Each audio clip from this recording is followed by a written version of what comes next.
For those of you who have been reading the World Socialist website and have attended our meetings before, you have heard us describe elections as crisis elections. And we're correct in that assessment. This election is no different. And in its way, each election over the past, certainly, number of decades has expressed this in one form or other. What is that crisis? That under what is bourgeois democracy, the illusion exists that voters, or the illusion is perpetrated, that voters, ordinary people, have a say in the government and the policies which are implemented following the election. That premise has always been a lie. The real decisions are not made in Parliament, but in the corporate boardrooms and implemented by governments. Those policies presented by the major and the two major political parties serve the interests of one class, the ruling class. Those policies, with the deepening crisis of capitalism here and globally, render life increasingly for ordinary people unbearable. They have to be camouflaged, hence the reason for the lies and the conspiracy of silence which has characterised this election. There has been, however, what can only be described as an unprecedented unanimity between the two major parties, which have even been noted by the craven and complicit media, because the policies of both the Liberal coalition government and the Labor Party opposition are almost entirely identical. The Sydney Morning Herald, in an article 2 weeks ago, suggested that the bear pit, which is what is known, or the New South Wales Parliament is called because of its vigorous and at times almost murderous atmosphere in it, is known, is now being proposed to be renamed the Butterfly House. And I'll quote from the Sydney Morning Herald. It says, "The nearer the March 25th poll gets, the more the differences between the incumbent Liberal National Coalition and the Labor opposition melt away. And it's not just a leader's détente. This campaign is shaping as a unity ticket in major policy areas once defined by intractable party political difference. And this is on all issues: wage cuts to workers, the gutting of health, education and social services, and on war. And despite the declarations that war is a federal issue, that it has nothing to do with the state election, that in fact is incorrect, because it's the states which will play an indispensable role in the slashing of expenditure to provide the funds needed for war. And it's not accidental that the fact that the election has coincided with the 20th anniversary of the launch of the Iraq War, one of the greatest crimes of the 21st century, the destruction of an entire advanced society, that 20th anniversary has gone almost unnoticed.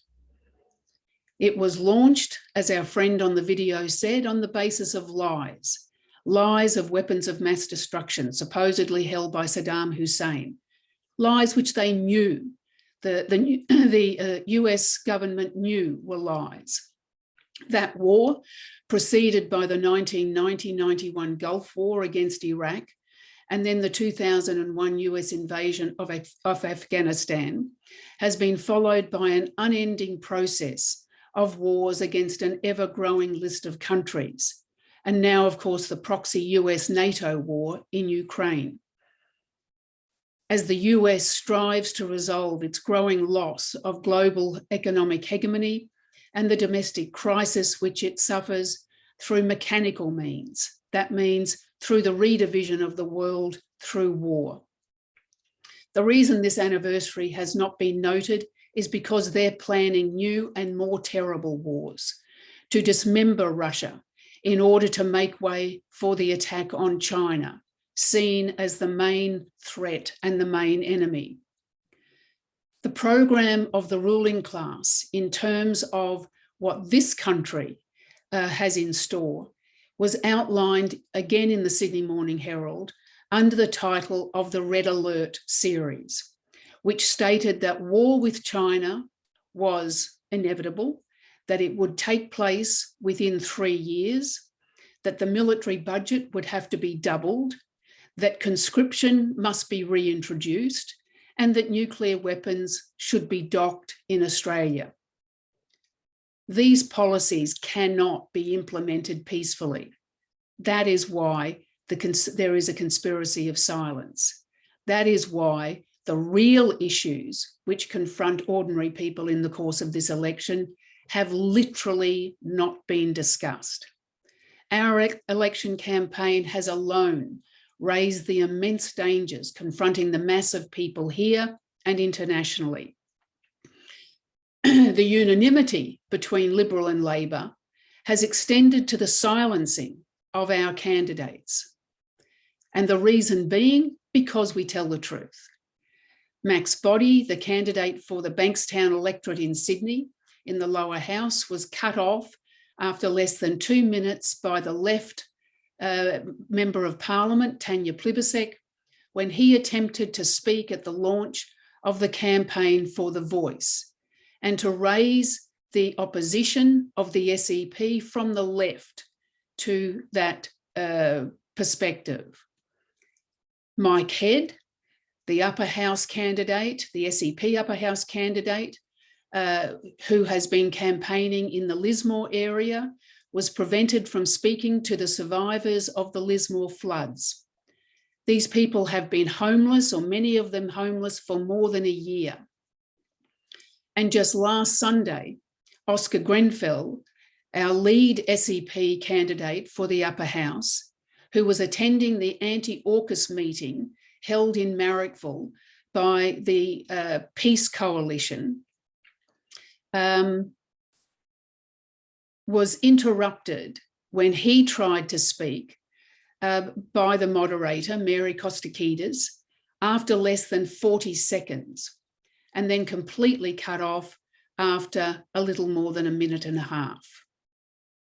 Now, one would have to say, in the middle of an election campaign, New South Wales election candidates who are not given the chance to present their political perspective and program in what is supposed to be a democratic election.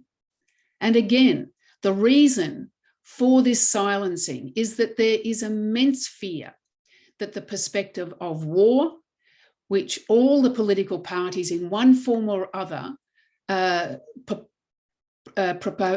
agree with, is greeted with hostility and opposition by broad sections of workers and young people. Because there can't be a democratic discussion on war.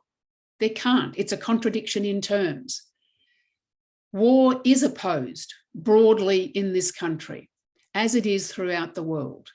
But that opposition requires a program. It requires a perspective and a political leadership. In short, it requires a party. And it is that which we will be discussing tonight.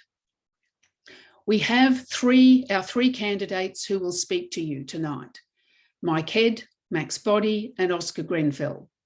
All have stood in previous elections for the SEP.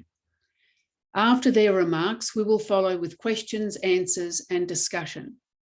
Now, for those of you who haven't attended our meetings before, this is standard in our meetings, which is why it's our party and the meetings that we hold, which are the only means by which ordinary people can come together, have a discussion, air their opinions, ask questions, differ, and be answered and clarified.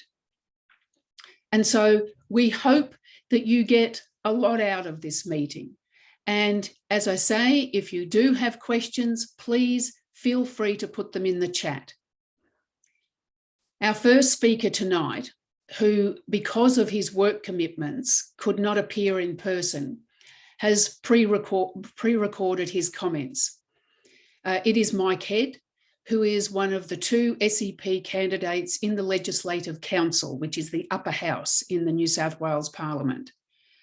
Mike is a long-time member of the SEP and writes on an extraordinarily broad range of topics for the World Socialist website, including the political situation here, the role of the trade union apparatuses, the conditions facing staff and students in universities, historical questions, and really much, much more.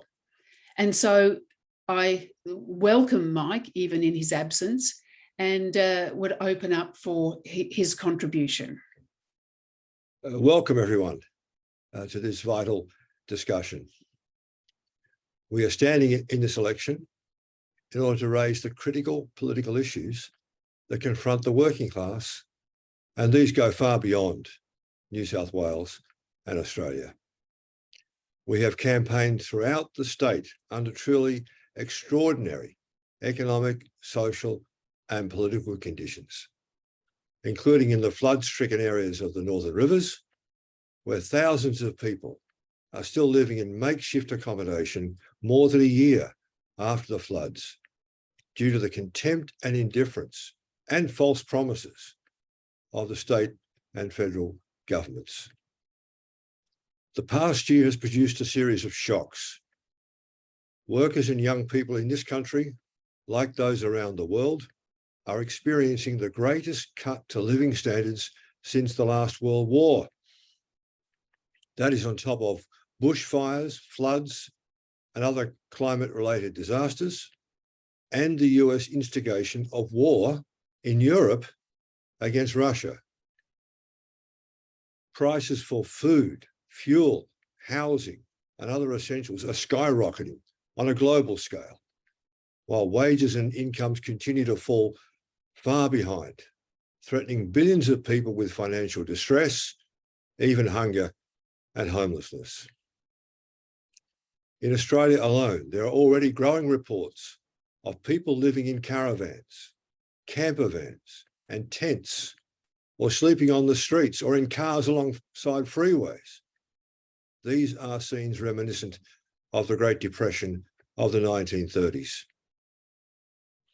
Globally, this cost of living and social crisis has triggered explosive and potentially revolutionary working class strikes, protests, and struggles against brutal austerity measures from the US and UK, France and Greece to Sri Lanka. Whether it be Biden, who banned a railway workers' national strike in the US, Macron, the president of the rich in France, or Wickremesinghe, the unelected president in Sri Lanka, governments are resorting to police or military violence and repression to impose the dictates of the financial elite, ever more nakedly, ripping aside the facade of parliamentary democracy. It will not be long before similar battles erupt in Australia. And with the Albanese government and the trade union bureaucrats increasingly unable to hold workers back, regardless of who forms the next government in New South Wales. The colossal growth of the class struggle throughout the world provides the powerful objective foundation for a mass movement to put an end to capitalism and start the socialist reorganisation of world society. But that requires a clear-sighted socialist perspective. Bitter experiences and betrayals over decades have proven that anger and hostility are not enough. The crucial issues are political perspective and leadership, and we are the only party able and willing to provide them.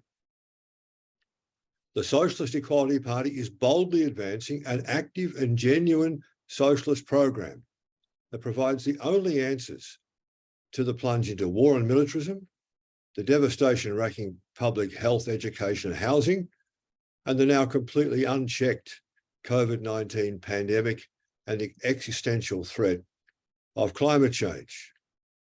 We are fighting for a socialist program directed to completely overturn the power of the profiteering corporations, banks, and property developers, and their governments.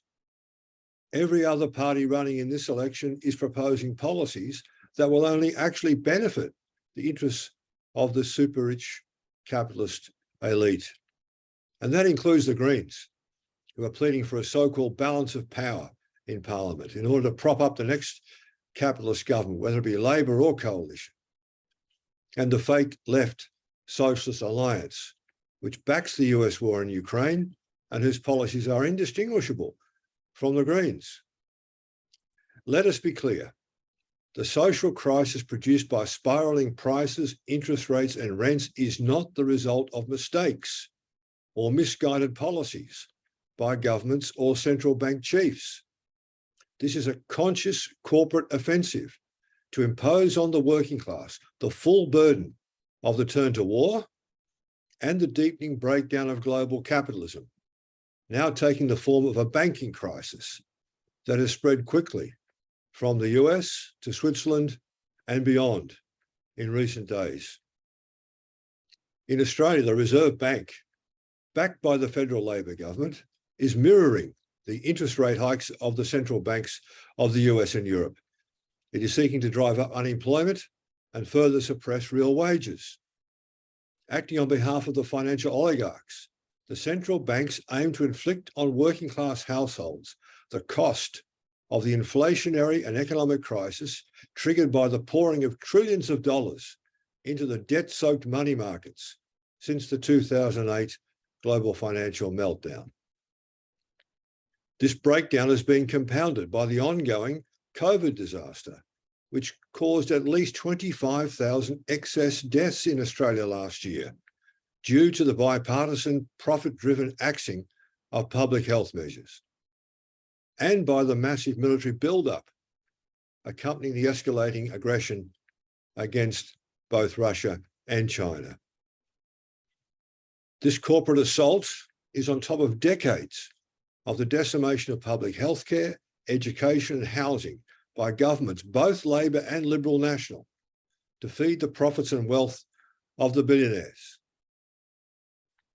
One figure highlights the culpability of the entire ruling class and parliamentary establishment. A 2021 Australian government-funded review found that an investment of around $290 billion will be required over the next 2 decades to meet the shortfall in social and affordable housing dwellings. That is about 2/3 of the money that the Albanese Labor government, with the support of the media and the political establishment, is planning to spend on AUKUS nuclear-powered attack submarines, hypersonic missiles, and other weaponry. And what for?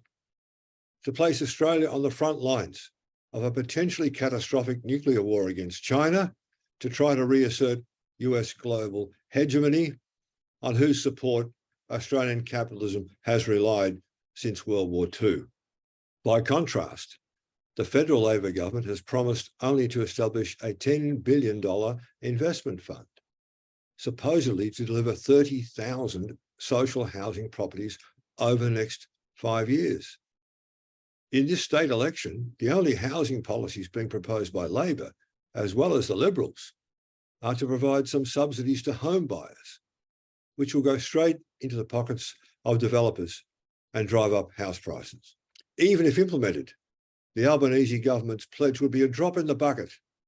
According to several research reports, Australia's shortfall in social housing dwellings is 524,000.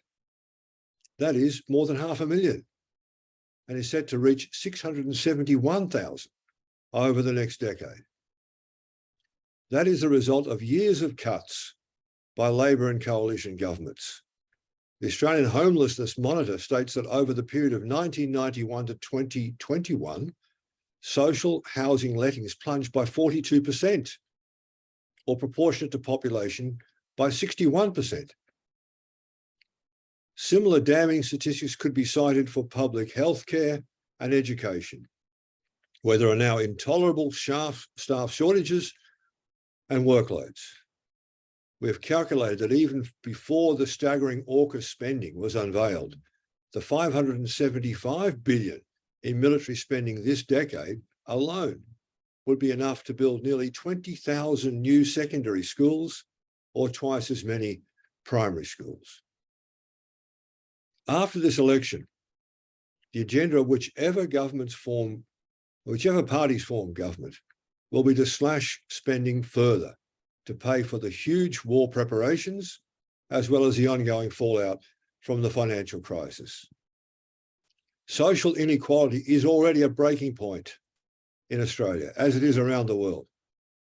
Counting household property, the richest 10% of households held 46% of all wealth in 2021, up from 42% in 2003. By 2021, over 130 billionaires in Australia each held an average of 3.6 billion in wealth, up by 12% in a year. Only the SEP is telling the truth.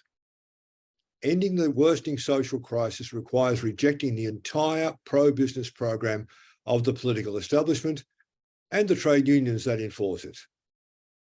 As we explained in the SEP election statement, not a single major social problem can be solved as long as society's resources, created by the working class, are controlled by a corporate oligarchy.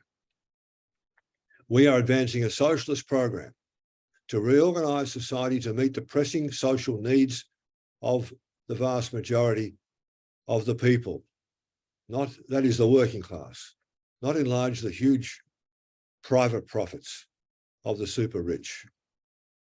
Our demands include health and lives before profits, reintroduce COVID safety measures in order to end the pandemic, tens of billions for education, healthcare and housing, not for militarism and war, affordable housing for all, major pay rises for all workers now to compensate for years of cutbacks. A workers' government would redirect the massive wealth accumulated by the billionaires and the billions being spent on war preparations to housing, health, education, and other essential programs. To do that, it would place the banks, finance houses, and property industries under public ownership and democratic workers' control. We appeal to everyone participating in this meeting to support our campaign, and above all, to join the SEP, the Australian section of the International Committee of the Fourth International, the World Trotskyist Party, in order to build the revolutionary leadership needed for this struggle. Thanks very much, Mike. And those remarks, if there are any questions arising out of them, feel free to still ask. Others will be able to answer. Our next speaker is Max Boddy, the SEP candidate in the Legislative Assembly, which is the lower house in the New South Wales Parliament. And he is standing for the electorate of Bankstown in Sydney's southwest, which is a very working class area of Sydney. Max is the Assistant National Secretary of the SEP, and he writes for the World Socialist website on the social crisis confronting refugees and other sections of the working class. Max leads our political work in the working class and fights to develop our relationship with young people, with workers, and university students. And so I'm very pleased to introduce him to you today and to give him a big welcome. Thank you. Thank you, Comrade Cheryl, and I'd like to join with Cheryl and Mike and welcome everyone to our meeting tonight. Our campaign in this election has been aimed at telling workers the truth. Come polling day, March 25th, nothing will be resolved for ordinary people. Whichever of the major capitalist parties come to power, the policies of austerity and war will be continued. We are fighting for the largest possible vote. However, we are above all standing to help build the revolutionary party of the working class, directed against capitalism. The necessity of this perspective has been demonstrated by the very experiences workers have been through.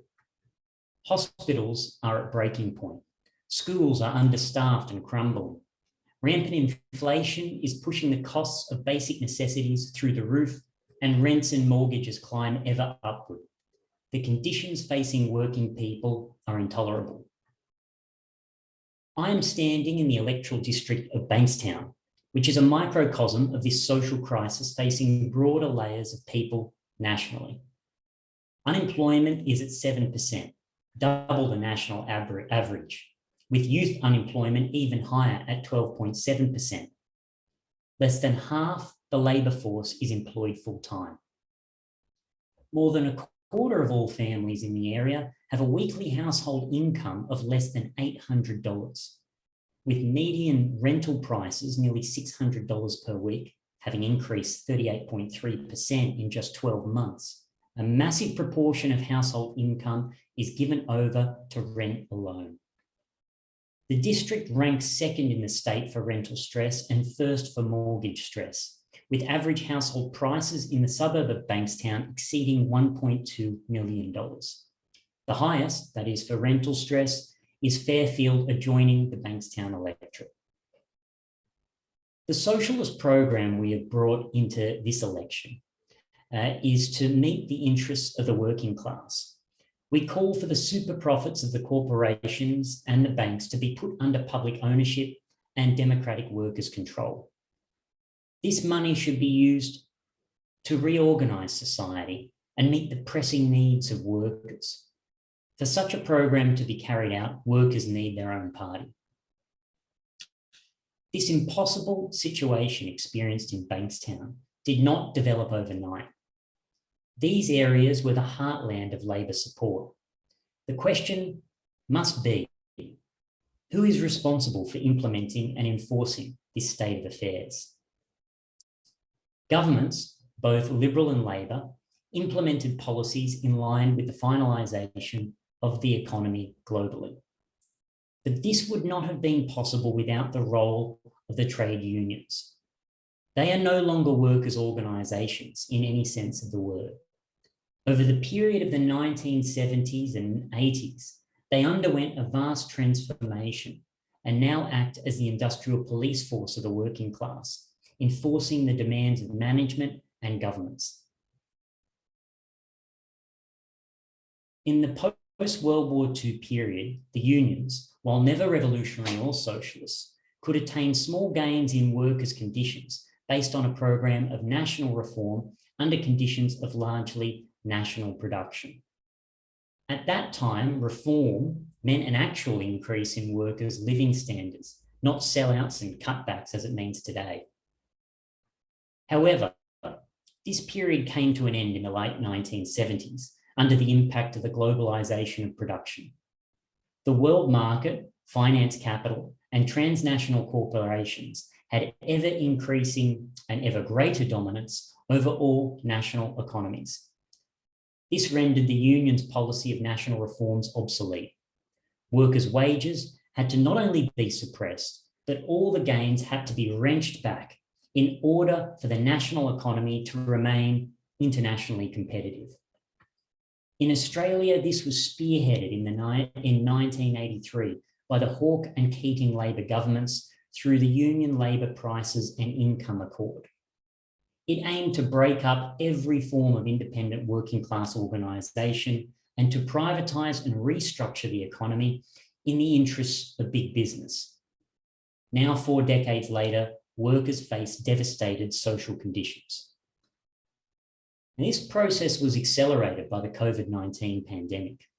While the virus was biological in nature, its unchecked spread around the world was due to the deliberate policies of capitalist governments.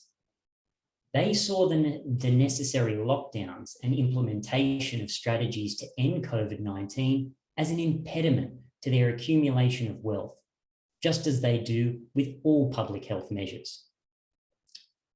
The virus was used to implement a perspective long held to cull the elderly, lower life expectancy, thereby cutting pensions and other social spending.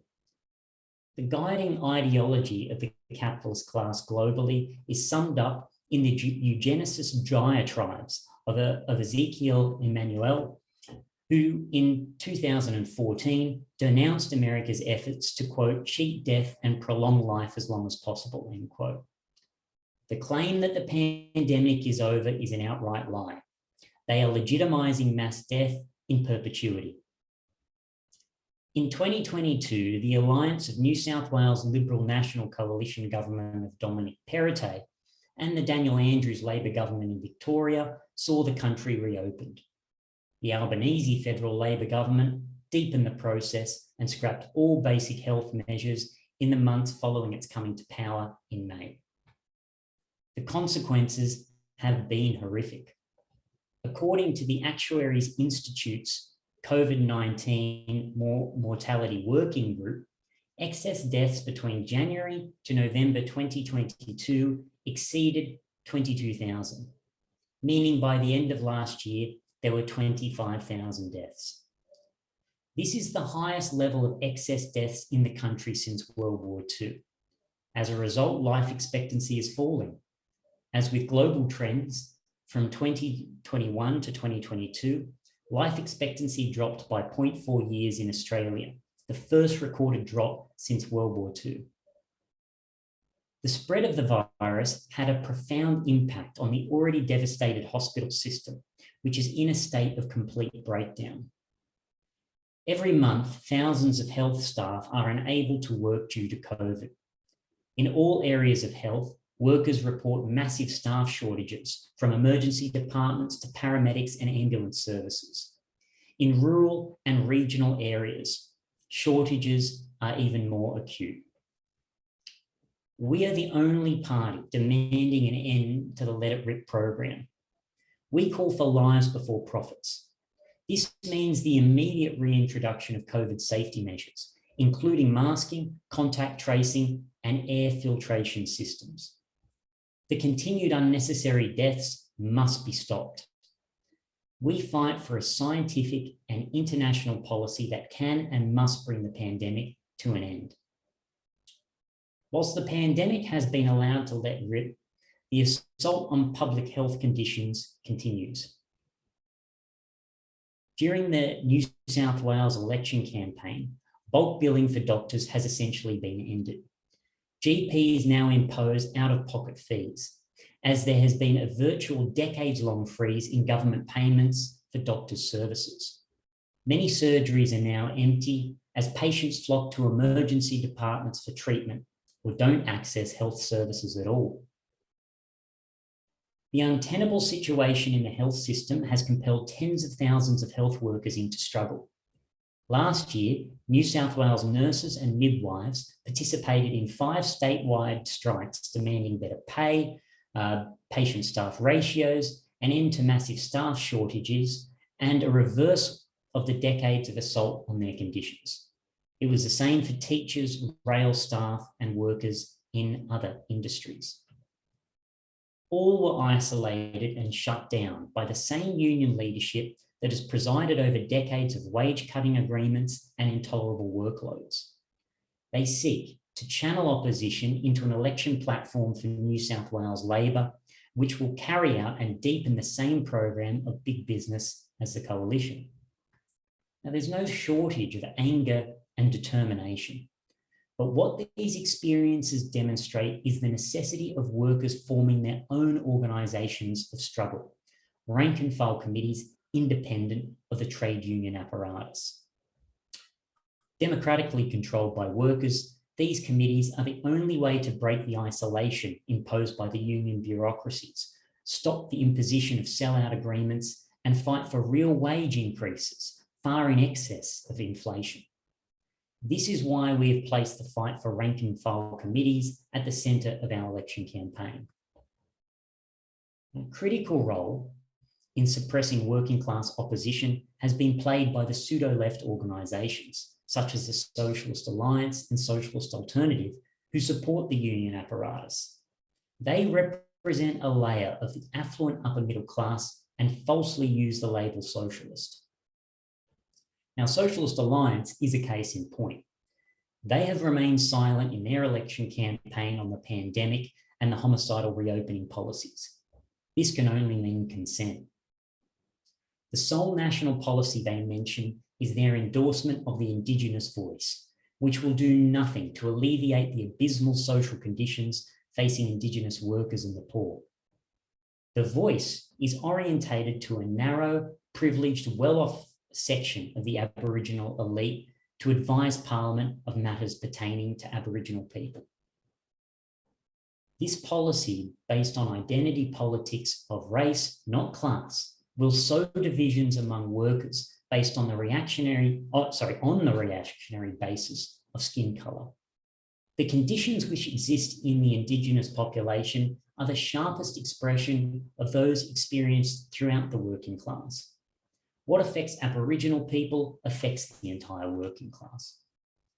In our campaign, we have opposed the voice from the socialist left and made clear the Aboriginal working class can only defend their interests through the unity of the entire working class based on a socialist and internationalist perspective. The hundreds of billions that are being spent and promised for war should be used for a vast expansion of social services to meet the needs of workers, not the profit interests of the rich. I join with my other comrades in appealing to you today. If you want to fight for a future, join and participate in our campaign. Promote it as widely as possible. Vote for our candidates. Come out with us on polling day, and above all, make the decision to join the Socialist Equality Party. Thanks a lot, Max. That was I think, a very important contribution and really does give a sense of the deterioration in the conditions which exist amongst broad sections of the working class. Certainly in the western suburbs of Sydney, but really throughout this country and internationally. This is an international experience that is being undertaken by broad sections of the working class, the rural masses, the poor throughout the world. Finally, our last speaker is Oscar Grenfell. He is the SEP lead upper house candidate for the party and our final speaker, as I said.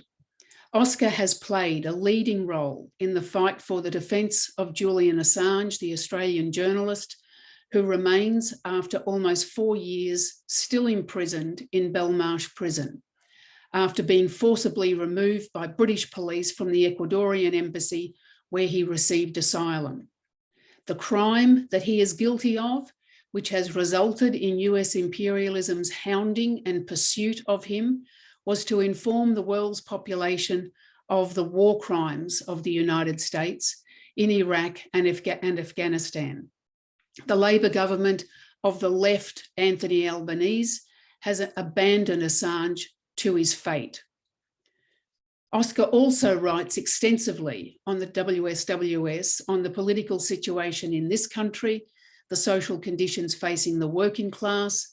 He plays a leading role in the IYSSC, the youth movement of the SEP, and is a valuable source of political clarification and analysis and perspective in the course of the work that he carries out in the working class.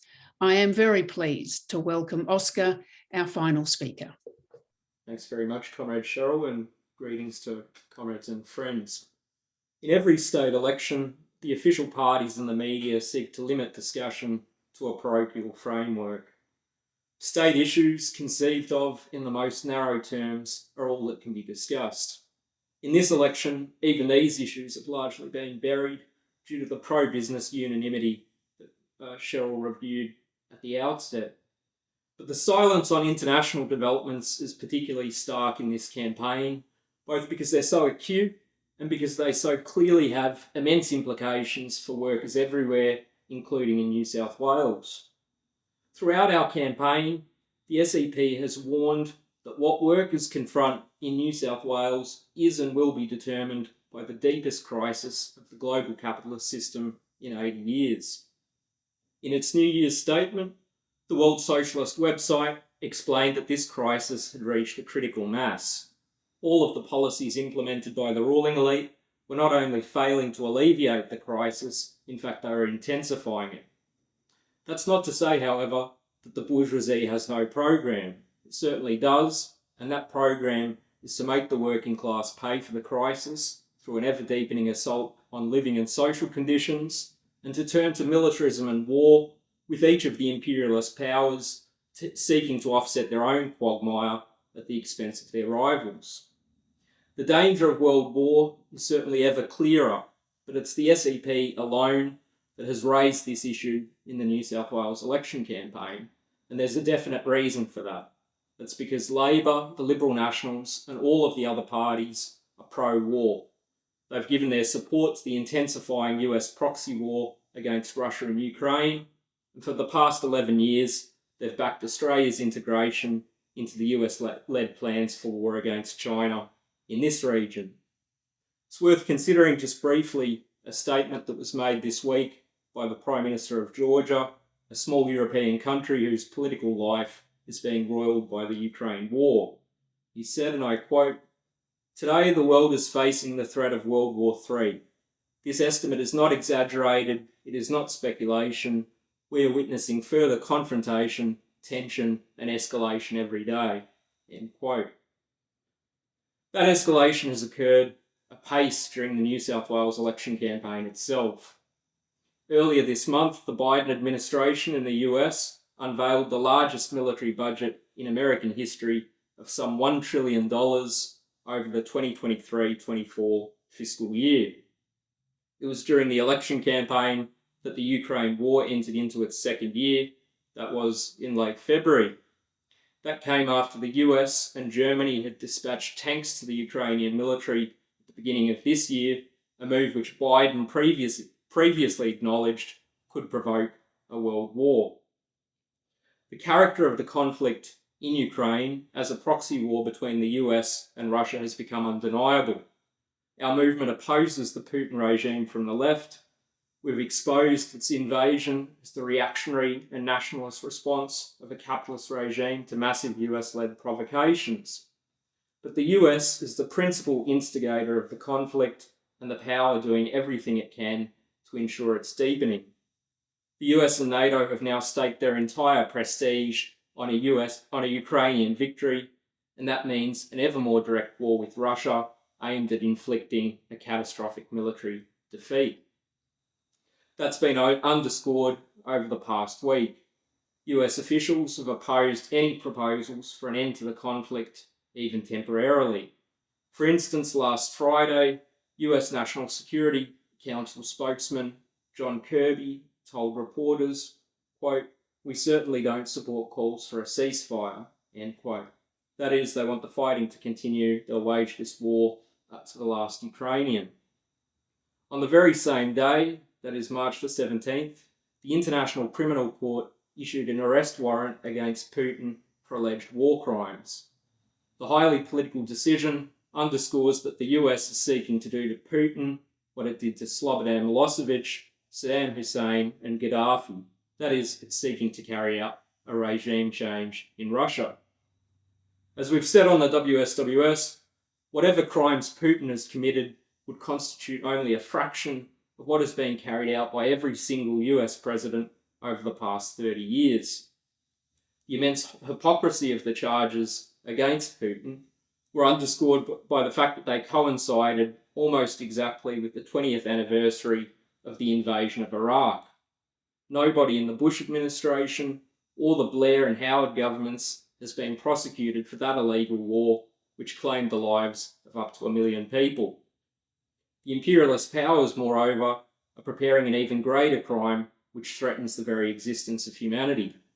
Over recent months, the US has openly linked its proxy war against Russia with an aggressive confrontation with China.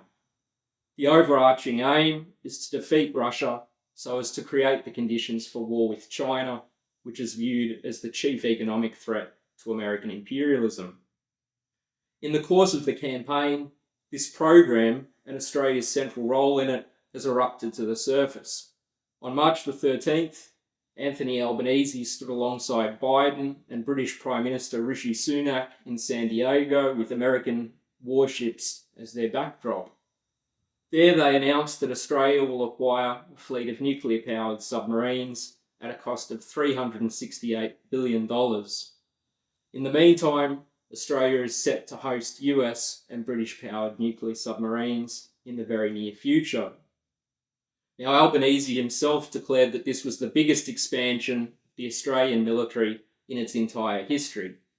Many lies have been told about this, including that the aim of the submarines is to defend Australia, to act as a deterrent, and the like. But in fact, these nuclear-powered submarines are offensive weapons, and they're described by some of the warmongers who promote them as the quote-unquote apex predator of the ocean. Australian submarines would conduct aggressive operations throughout the Indo-Pacific, right up to China's coastline, in preparation for a US war. This is just the centrepiece of a vast military build-up involving missiles, the acquisition of fighter jets, and more US basing arrangements in Australia. These policies, which are being implemented by a Labor government, complete the country's transformation into a frontline state in the plans for war against China.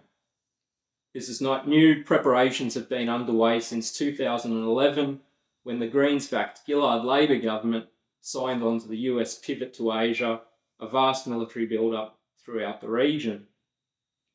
The AUKUS announcement has certainly provoked major opposition from workers, students, and young people. A Guardian poll this week found that 3 in 4 people oppose it. The controversy has also erupted within the political establishment itself after Paul Keating's speech at the National Press Club, which exposed some of the AUKUS lies.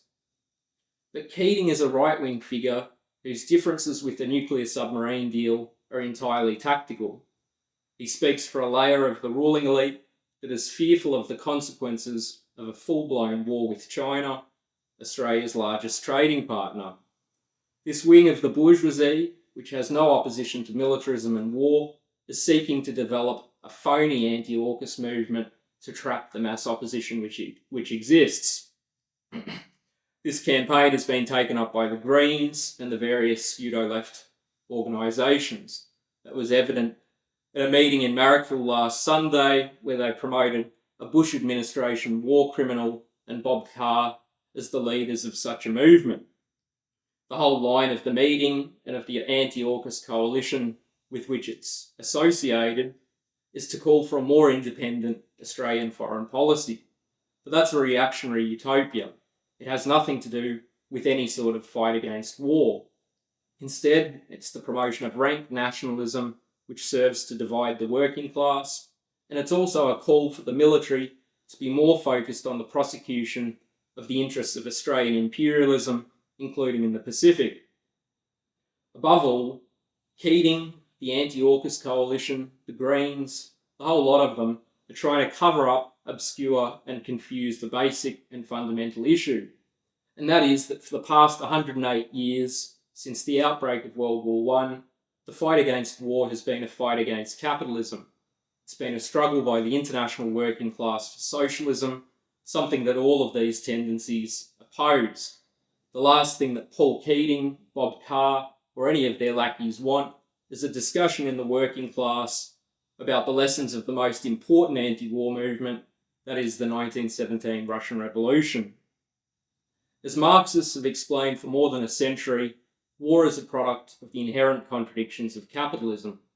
It's the response of the bourgeoisie to the sharpening of these contradictions, for which the ruling elite has no progressive response. Consider only briefly the context in which this question of war emerges. We're still in an unprecedented global pandemic, which has killed some 21 million people, because governments have placed profits before health and lives. The pandemic acted as a trigger event, intensifying the crisis of capitalism on every front. Economically, the ruling elite sits atop a house of cards. Its program since the 2008 financial crisis has been to pump trillions of dollars into the financial markets to try and prop them up. But now you have sizable banks in the US which are running into major difficulties, 2 of them collapsing, and the financial instability is spreading internationally. The response is ever deeper attacks on the living conditions of the working class, massive cuts to working conditions, wages and jobs, together with the destruction of the last vestiges of the welfare state. Workers are being hit with the greatest cost of living crisis in decades, and in many countries, including increasingly here, it's impossible to even scrape by. As Mike raised, this is provoking major class conflict. Over recent weeks, we've seen significant struggles by the working class, including a powerful movement in France against attempts to lift the pension age. The same struggles are developing in this country and will intensify in the coming months. They're the basis not only for the fight against austerity, but also for the struggle against war. The critical issue is that this developing movement needs a perspective, program, and a leadership. That means a fight against all of the attempts to trap opposition behind parties such as Labor, the Greens, and the corporatised trade unions. And above all, it means building a socialist movement based on the lessons of history and the independent interests of the working class. That's the aim of our election campaign, so I'll conclude by appealing to you to support the last stages of that campaign, to vote for the SEP on Saturday, but above all, to join the SEP. Thank you, Oscar. At this point, and obviously there's been a lot of analysis, a lot of information that the meeting has been presented with, we will open up for questions or comments. If you have a comment, as I said, put it in the chat. While possibly you're thinking about the issues that have been raised, I would like to draw your attention to one of the items of literature that I would recommend for your library, for the beginning of, if it is the beginning of your Marxist library, and that is the publication called A Quarter Century of War, the US Drive for Global Hegemony, 1990 to 2016. Now, obviously, as the title denotes, this publication provides a Marxist, that is, an historical analysis of the period between 1990 and 2016, hence the quarter century of war. In fact, as obviously is the case, it is now more than 30 years of unrelenting war by the US against those that it sees as its enemy, as its threat and rival, while using propaganda catchphrase such as the defense of human rights, war on terror, to conceal the real aims of the interventions in the Middle East, Central Asia and Africa, as well as the confrontation with Russia and China. The United States has been engaged in a struggle for global hegemony. Its attempts to overcome its economic weakness and the deepening domestic crisis, including the crisis of democracy within the United States, it turns to military interventions to achieve what it is unable to do economically or diplomatically. This unrestrained turn to militarism threatens to erupt into a full-scale world war between nuclear-armed nations. So this compilation of essays and lectures is invaluable in understanding the nature of the period in which we live and the perspective of socialist internationalism, the mobilization of the working class in the fight to overthrow capitalism, which is the only means by which war can really be averted. It is digitally, in its digital form, $13, 13 Australian dollars, or hard copy, $30. And I think there is a link on the screen in which you're able to order the book or any of the other books that are on the mary.com.au site, which is available and which presents an array of literature, of political analysis and clarification.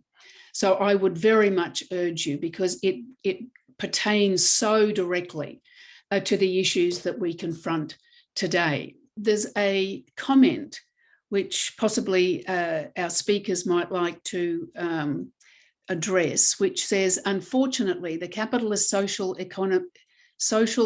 economy model cannot live without an occasional war. As a result, millions of ordinary people pay with their well-being and lives for the sake of the stability of the International Monetary Fund. Now, I think that is a comment which possibly we could ask our speakers to address, and also if there's other SEP members online who'd like to deal with that issue. I think it raises many issues. So either Max or Oscar. Whilst we certainly agree, I mean, capitalism leads inevitably to war. It's based on the inherent contradictions of the capitalist system itself, that you have societies divided up into nation-state systems, yet there's global trade, and it comes into conflict with one another. At a certain point, the development of productive forces reaches a point in which the countries themselves become imperialist. We have large imperialist countries in this, in the world. The United States, you have France, UK. I mean, Australia is a minor imperialist power, and so at a certain point, they seek the advancement of their interests through expanding their territories, control, geostrategic interests to different areas of the world. I think certainly, while I say that capitalism leads to war, I don't think, and look, this may be a tendency in the nature of the answer. It's not just, say, a conjunctural up and down, that you have a situation in which there's some war and then it goes away. There's some war. I mean, capitalism leads to barbarism. And in this instance, you have a situation in which the war drive of US imperialism, supported to the hilt by its allies in NATO and Australia, is leading the world towards what could be nuclear war, which can mean the wiping out of all of humanity. I think whatever the immediate outcome in the war against Russia, which obviously the United States have made explicitly clear, it isn't seeking a stalemate, it isn't seeking any kind of ceasefire, but wants to militarily cripple Russia in order to turn it into semi-colonies of the United States to control its vast resources. But certainly, whilst there are these temporary alliances between NATO and the United States, these are temporary. I mean, the interests of the various European powers, whilst initially tied up with that of the United States, will at a certain point come to loggerheads. I mean, already you have evidence, as was produced by Seymour Hersh, that the United States was the one that bombed the Nord Stream gas pipeline, and that these plans for the bombing of the pipeline had been prepared even prior to the reactionary invasion by Russia into the Ukraine, goaded by the United States. So what is presented, therefore, before the working class is not, and perhaps the question, I wasn't raising this directly, a series of, conjunctural wars. There'll be a war, then there won't be a war. What is happening now is capitalism in its state of breakdown is leading the world to, when we say really the threatening of humanity itself. And so the only answer, that is the kind of the necessity of the intervention of the working class, is posed ever clearer and ever more directly. That is the only way to end this drive, well, firstly the war against Russia, but also the accelerated drive to war against China. That's the independent intervention of the working class along a socialist and internationalist perspective. So I'll start with those comments, and maybe Oscar can add some. I agree with those points of Max. I think it's an important question which raises quite fundamental issues. I mean, it's often raised, is war simply a policy, the result of mistakes, or is it the outcome of more fundamental processes? And I think there the analysis that Vladimir Lenin made of imperialist war during World War I is really critical. I mean, what he explained, as Max reviewed, is that this was an expression of the fact that humanity's productive forces had outgrown the limits of the capitalist nation state. You had a contradiction between an increasingly integrated world economy and the continued division of the globe into antagonistic nation states, each of them advancing the interests of their own capitalist ruling elite. The capitalist solution to that contradiction is war, the attempt by the imperialist powers to become the dominant power at the expense of their rivals. The logic of that is global conflict. I mean, you had war break out in 1914, really for the next 31 years, a period of war, conflict, upheaval, to determine which imperialist power would dominate the world. I mean, it was eventually the United States which came out on top based on the ruination of Europe, vast swathes of the globe in World Wars I and II. There was a period, which we've raised in the post-World War II era when there was a certain restabilization of capitalism. There was a boom based on the dominance of the US, the new advanced production methods, assembly line methods, which it pioneered. But this contradiction between the global economy and the nation state system inevitably reasserted itself in the form of a decline of American imperialism, American capitalism vis-a-vis its rivals. That process is now at a very advanced stage. I mean, you can see that US imperialism is in an immense crisis. I mean, what it's carried out over the past 40 years, 30 years is a policy of continuous war aimed at using its military might to offset its economic decline. That was the significance of first Gulf War, intervention in Yugoslavia in the 90s, and then the wars, the beginning of this century, Iraq, Afghanistan, Libya, and Syria. But the issue is that now this is metastasizing into a war with nuclear armed powers. I mean, the US is very clear, and if you read the American think tanks, it comes out very clearly. Their program is for not just the defeat of Russia militarily, its dismemberment, domination by American corporations, financial interests, and then they want to control China, which is viewed as the chief economic threat to American imperialism. We know from the lessons of the 20th century that this is a process that under capitalism doesn't end peacefully. I mean, it is leading towards a world war. So that raises the critical issue of how it's prevented, how it's fought. And we insist it's not by appealing to Biden, appealing to Albanese, pressuring these politicians by protesting. There needs to be a new movement that's built based on an understanding of the source of war in the capitalist system itself. And that means inevitably an international socialist movement of the working class. So I think that's one of the fundamental issues when we differ with, the anti-AUKUS coalition or various proponents of protest politics. We explain that war is not accidental. It's not a policy. It's an outcome of the logic of the capitalist system itself. And to fight it means to fight capitalism and to fight for socialism. Thank you, both Oscar and Max. Aaron has a comment.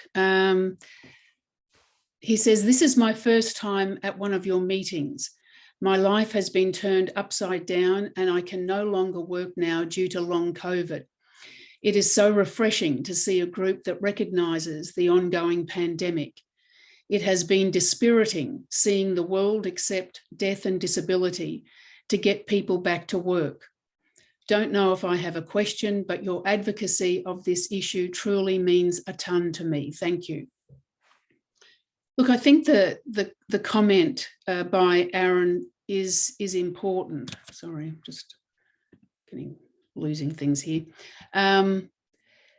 Because it's not accidental. There's not a it's not a fortunate byproduct of our political perspective that our movement, and I have to say our movement alone in terms of political organisations, has highlighted, raised, fought for an opposed policy to every other political party and government internationally, and that is that we fight for the elimination of COVID.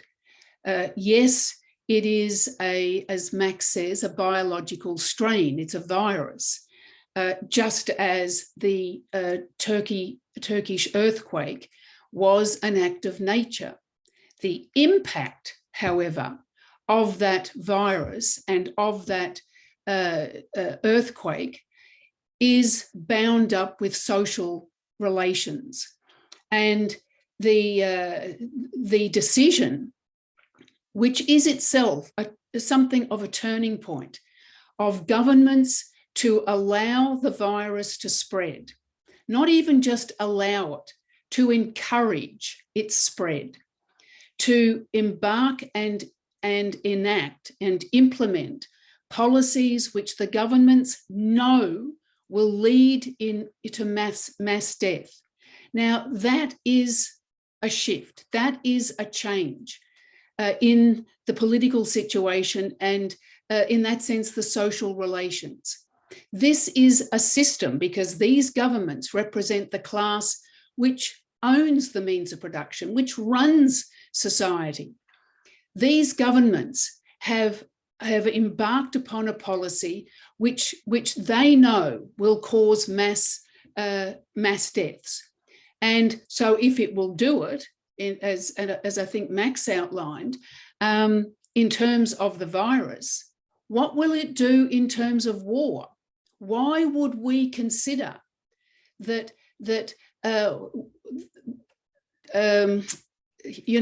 calm heads will prevail, that reason will develop, that these capitalists will get to the brink of war and then pull back because they understand the death toll that will cause? Because you have to look at the pandemic and see what has taken place to know what this system is capable of. And as Aaron outlines, I mean, you have mass deaths, and now they don't even bother to cover and count the number of people who are dead. Johns Hopkins University now no longer monitors and logs deaths. None of the health departments, none of the governments do. You know, it is now in, quite frankly, the lap of the gods, to coin a phrase, as to just how much infection is taking place and death. But it is also a mass disabling event. You have millions, I mean, anything from 10 to, the predictions are 10 to 30% of people who become infected with COVID go on to experience some form of long COVID. These are not, as it was put forward, all people with underlying health conditions, as if that excused it, as if that made it acceptable that these developments had taken place. But healthy, young, healthy, athletic, fit people who did not have underlying health conditions are now in many circumstances incapable of work. How long that will take place, nobody knows. What the long-term impact of being infected, still nobody knows. They do know, and there is now growing statistics that it impacts virtually every organ in the body. The number of people experiencing cardiac events has increased exponentially. The impact on the brain, and that will be something that will only really be known in years to come, whether it destroys part of the brain and therefore creates dementia and increases dementia.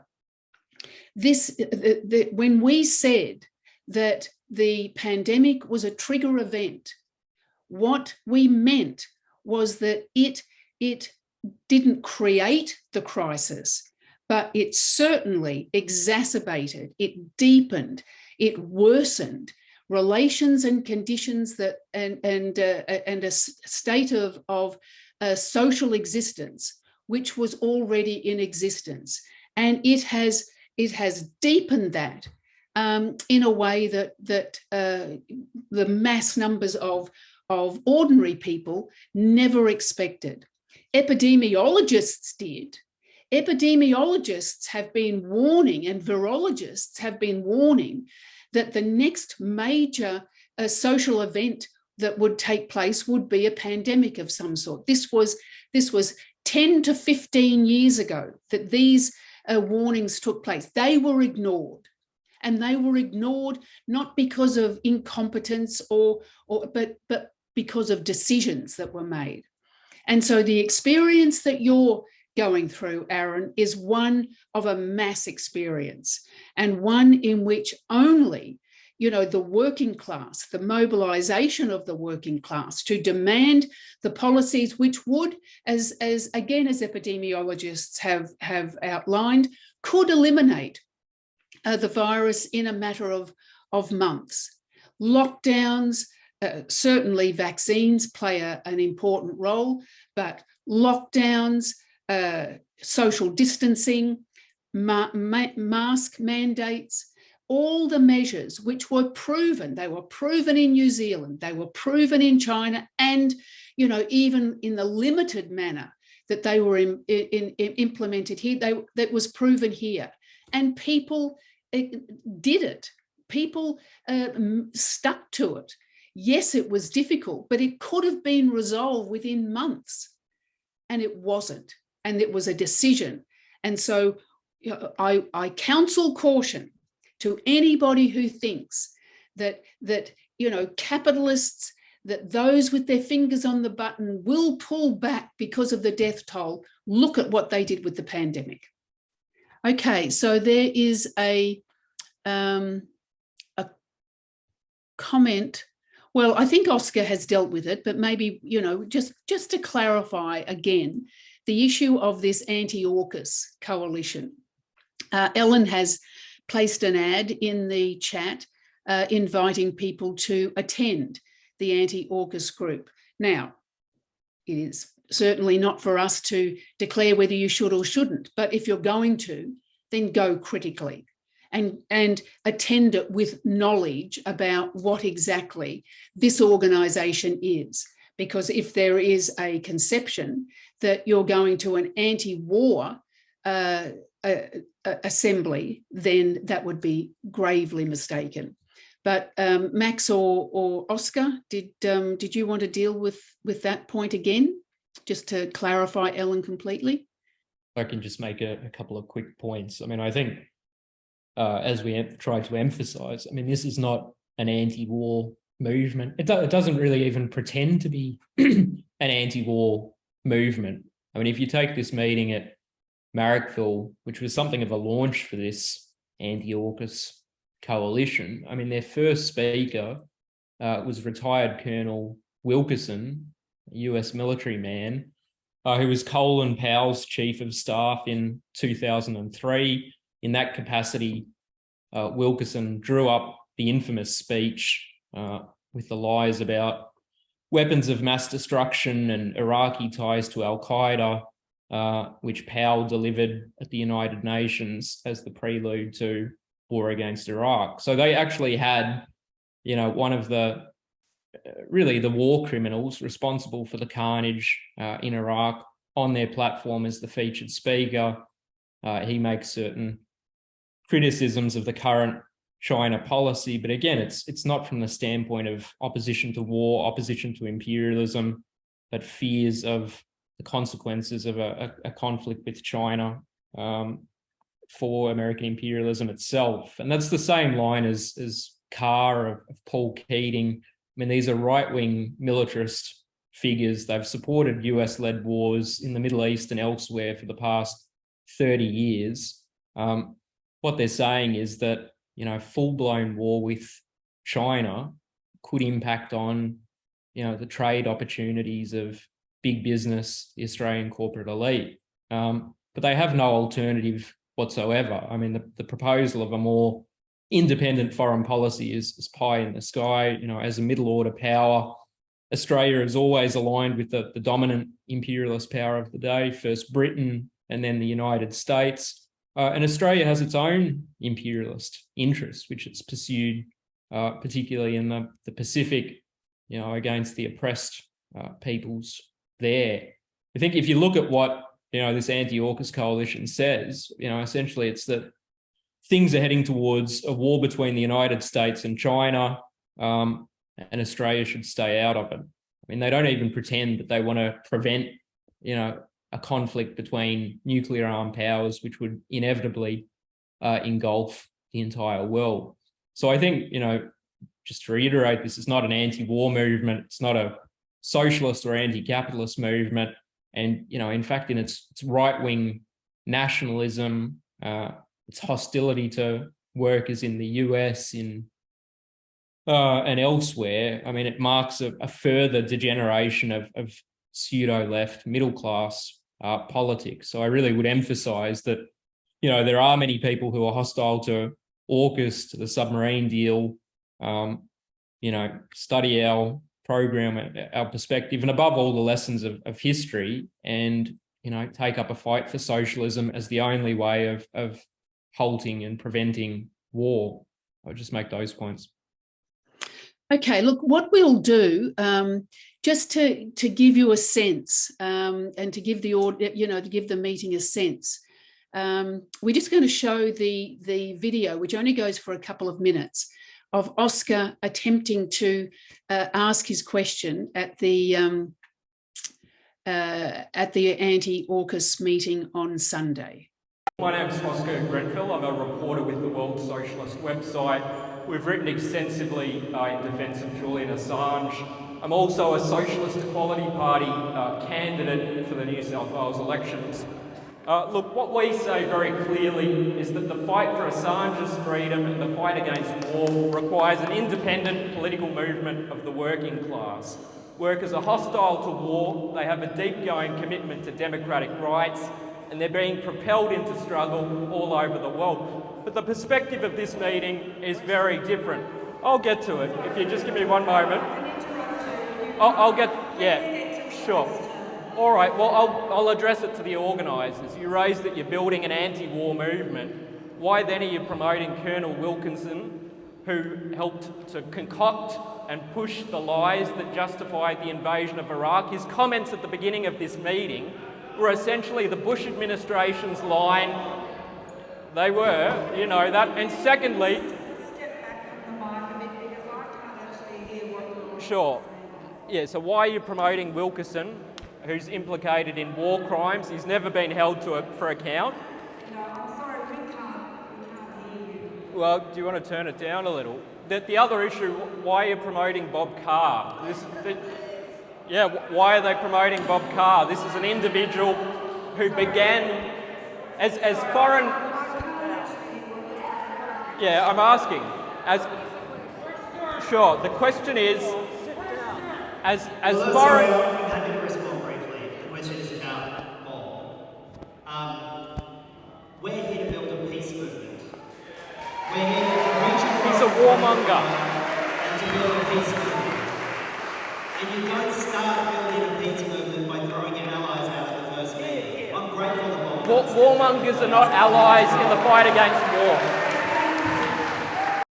So that gives you something of a sense of what the meeting was. I mean, Carr could not get up and defend himself. How could he? How could he get up and say, I was the Foreign Affairs Minister. I organised the acceleration of the pivot to Asia. I undertook and agreed with the invasion of Syria. I mean, when Oscar says he's a warmonger, that's exactly what he is. And it required the Greens. It required Shoebridge. That was David Shoebridge, the Greens senator from New South Wales, to step in. And that was the reason that he was there. That was the reason for his appearance in the meeting as a whole. In fact, as Kostakidis said, so gratefully, that David has stayed here. He's missed his plane to Canberra. He won't be able to get back to Parliament on time, but he stayed here well, that's the reason. Because they knew that there was going to be some people, and in fact, on the way out, because we were there, some of our members heard people there saying, this is the last meeting I'm going to attend if Bob Carr's there. I mean, he is known as an extreme right-winger, and with all his articulateness and intellectual capacities, he couldn't get up and defend himself. So I think it's a very important experience about the political nature of this outfit. Max, what were you going to answer the question on? Two interconnected questions from Ellen. One was on, Ellen asked, the problem with us Australians is that many complain but do not speak out or fight for human rights. Is it laziness? And I think the other interconnected question was important question here. This is Ellen regarding voting in 2 days. I'd rather have Labor in than the Libs as is. I don't want to waste my vote. So what is the chance of voting SEP and the Libs staying in power in New South Wales? So I wanted to address both of those. If that's all right, Cheryl, go ahead. Yep. Well, firstly, just to answer the first question in brief, I mean, no, it's not laziness. But, the fact that there isn't a mass movement of workers against the persecution of Julian Assange, the fact that there isn't a mass movement of workers against the dangers of World War III have everything to do with those in the so-called leadership of the working class. That is the role, as I sought to outline in my report, of the trade unions and the Labor Party. They have, I mean, in all instances, lined up behind this drive to war. Interconnected to that, I think, is the role of the pseudo-left organisations, such as the Socialist Alliance and Socialist Alternative. They support the so-called anti-AUKUS alliance, or coalition, sorry. I mean, this anti-AUKUS coalition, as Oscar said, is not anti-war, but pro-war. It is speaking for a section of the ruling class who's deeply concerned about the economic impact of a war with China in this region.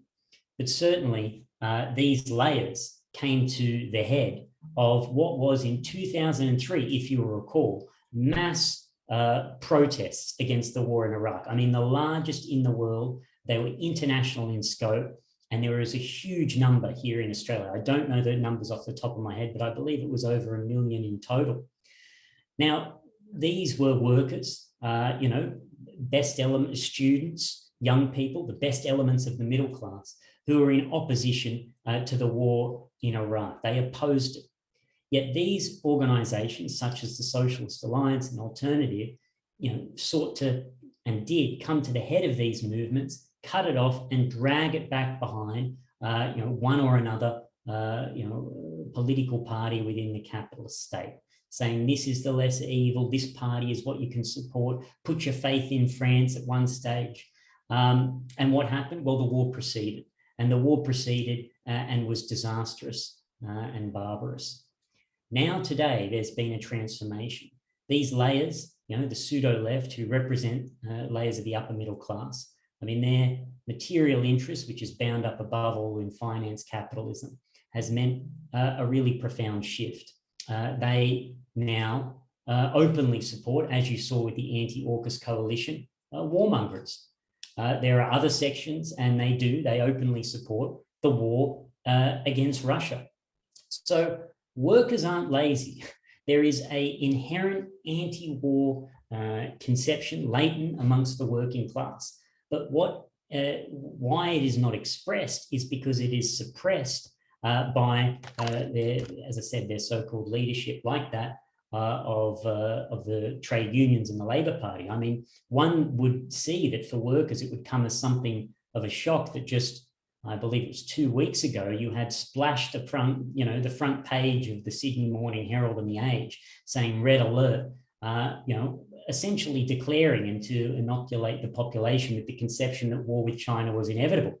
I mean, this was the great unmentionable for many, many years, although it's been building really in the region, particularly since 2011, when Obama announced on the floor of the Australian Parliament the pivot to Asia. It's not being discussed, it's being buried. So, I mean, why it's interconnected to that second question on the question of Labor. Now, you're more than welcome to vote for whoever you want, but be warned, Labor is not some lesser evil. Labor has in fact been the main prop of the ruling class, the bourgeoisie in this country since Federation.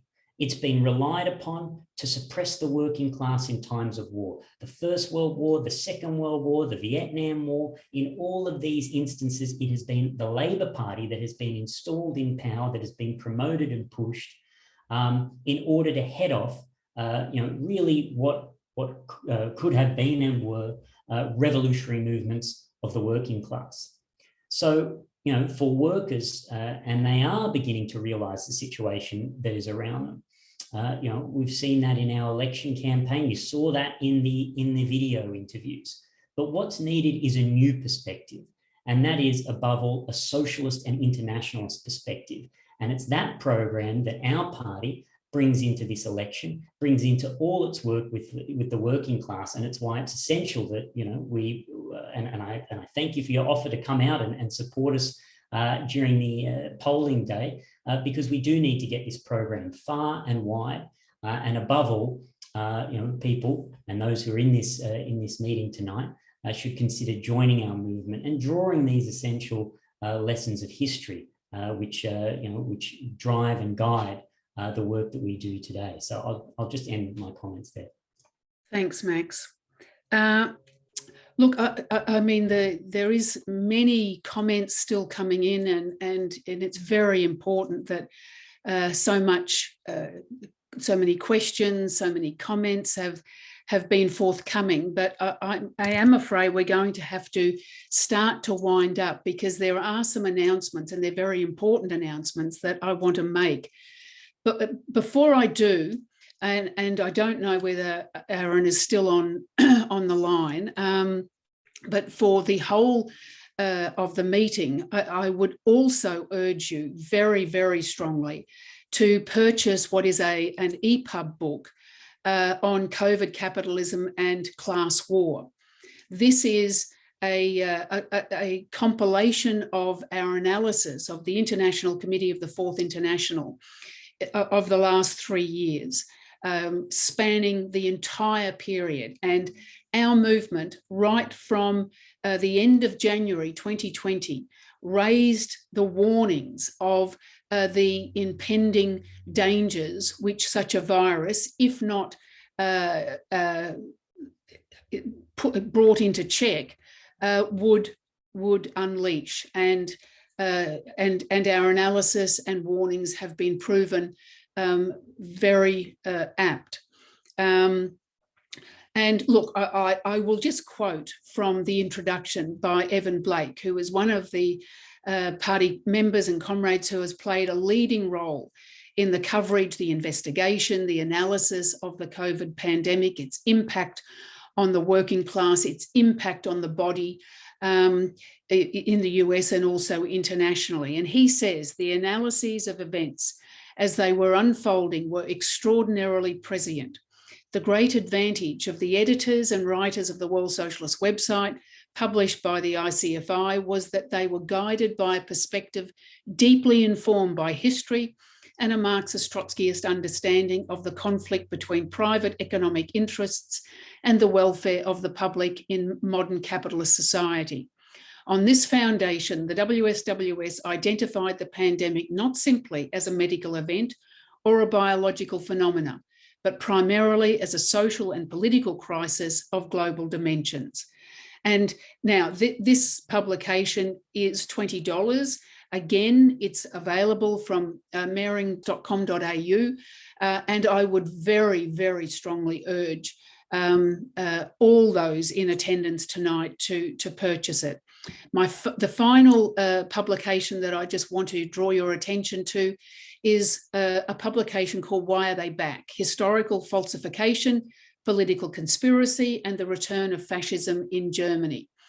And this is written by the National Secretary of our German section, the Socialist Equality Party in German, Christoph van Dreyer.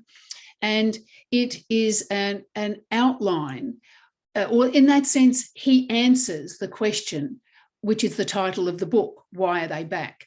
And when he talks about they, he is talking about Nazism and the supporters of fascists within Germany, who are centred in the government, instrumentalities, in the military, in the police. And the outline of his book is that the appointment of Adolf Hitler in January 1933 as Chancellor of Germany was the outcome not of an election, but of a political conspiracy involving a small number of senior military and government officials headed by General Paul von Hindenburg. Its horrific consequences were World War II, the Holocaust, and the destruction of tens of millions of lives. While capitalism exists, the danger of fascism also exists.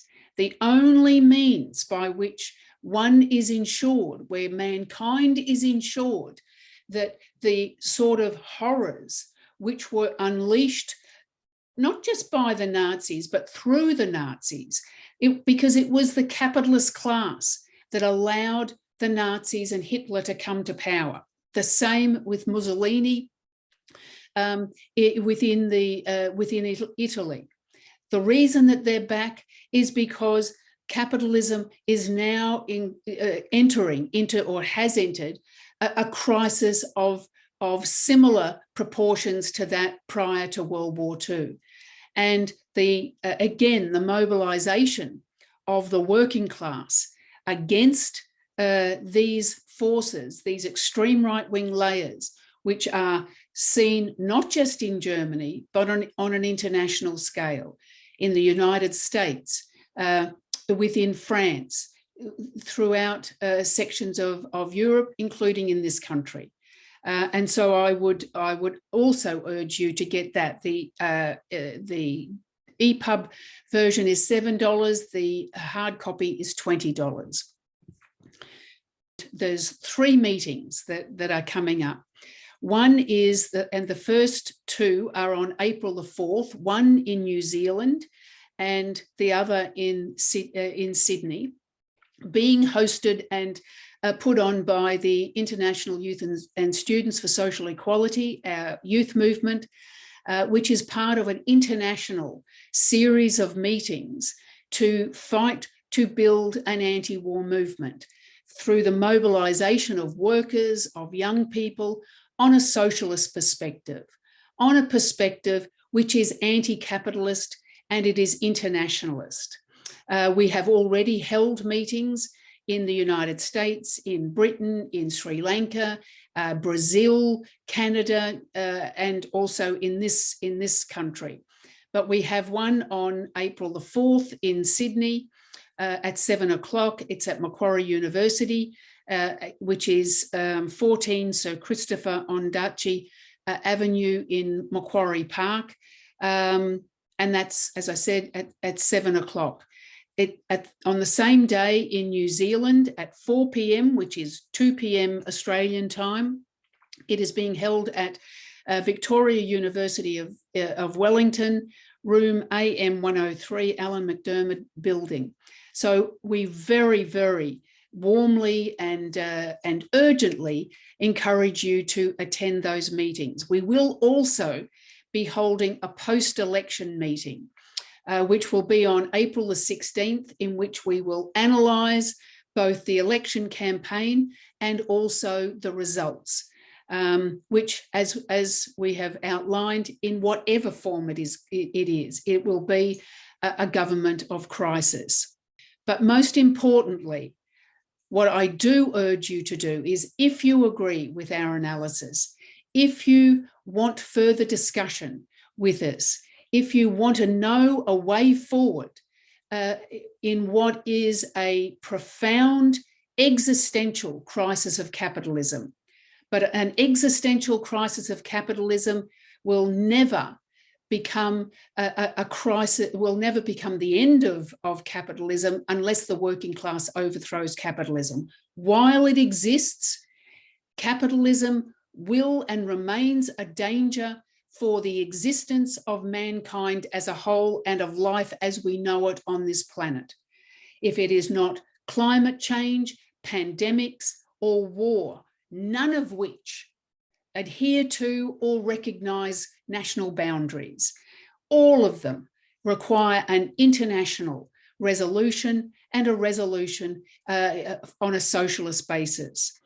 We urge you to think seriously and make the decision to join our movement, to become part of this international struggle for a socialist future and for the development and the new history of mankind.